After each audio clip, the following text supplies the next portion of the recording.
Good morning दोस्तों। मेरी आवाज़ वहीं चली गई थी, अब कुछ आराम है।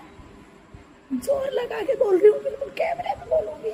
तो मैं साग ले आई हूँ सुबह सुबह तोड़ के, पर आप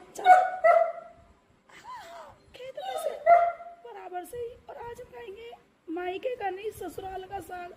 और मेरा गला जब ठीक हो जाएगा, जब बनूंगी मैं आगे मिलूंगा। जब ये ब्लॉग आपके लिए हो सकता है मैं वॉइस ओवर कर दूं। देखो जियो कितना परेशान कर रहा है, बहुत ज्यादा। और ये कट्टा मैंने सुखा दिया था इसमें साग, अभी मैं कट करूंगी और साफ करूंगी। जो ये बीज होता है इसका, ये निकालनी हूँ इसमें से।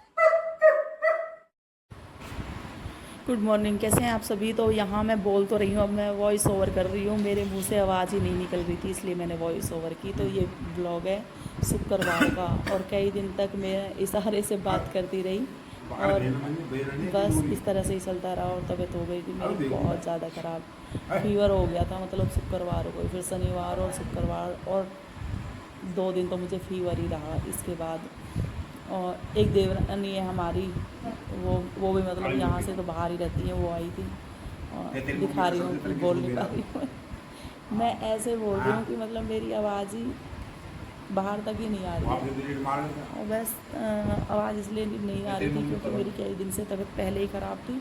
और हुआ क्या था कि मैं मायके गई तो वहाँ पे बातें की, तो बस वो। और फिर चूल्हे की रोटी खाई। बेशक मैं दूर बैठी थी, लेकिन थोड़ा बहुत धुआं तो आ ही रहा था।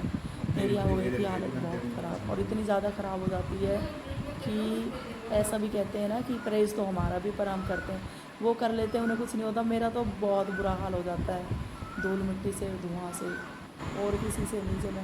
ये देखो मुझे फीवर था इस टाइम पे, हिमांशी मेरा सर दबा रही थी, बहुत तेज़ फीवर था उस टाइम।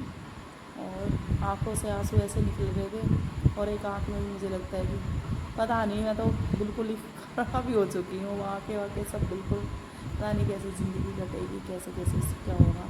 तो आगे ना फिर मायके मुझे फिर जाना पड़ा। और क्यों जाना पड़ा वो आप देखोगे नेक्स्ट व्लॉग में, क्योंकि मैं एक छोटा सा भी वीडियो डालूँगी आज, और एक ही दिन का। फिर मैं ऐसा हो जाता है कि मैं वो भी व्लॉग आज डालूँ। फिर मुझे कल जाना पड़ा था मायके, तो क्यों जाना पड़ा था वो आप सबको नेक्स्ट व्लॉग में जब बताऊंगी। और इतनी जल्दी तो मैं कभी भी नहीं जाती मायके, जितनी जल्दी मुझे जाना पड़ा। और हिमांशी बच्ची है यार मेरी बेटी, देखो जब मैंने बहुत मना किया, मेरा सर मत दबा, फिर भी हिमांशी मेरी मम्मी, मैं आप पैरों के तो घर मैं हाथ नहीं लगाने देती, लेकिन सर ये मानी ही नहीं। तो बस उम्मीद करते हैं आप सबको ये छोटा सा ब्लॉग